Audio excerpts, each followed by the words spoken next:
বুঝলাম না গত মাসে ৩-৪ জনেতে মুনাফার টেহাটা রয়েছে এখনো টেহাটা দেয় না ব্যাপারটা বুঝলাম না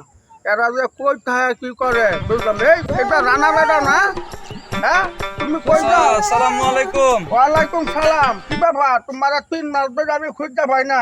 মুনাফার টেহা তো গত মাসেও দিছ না আগের মাসেও দিছ না তোমার খুঁজতেও পাই না কারণটা কি চাচা মুনাফার টাকাটা দিতে পারি নাই, বাড়িতে একটু ঝাই ঝামেলার মধ্যে আছি তো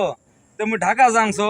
সামনের মাসে বেতনটা অডে তোমার মুনাফার টাকাটা মুই দিয়ে দিম। বাবু এগুলা করে নাই বেতন বেতন করে 2 বার গেছে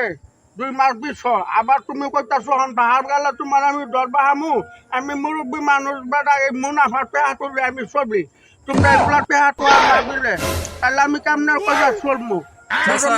আমারে খোঁজা লাগবে না, বাড়িতে আমার বউ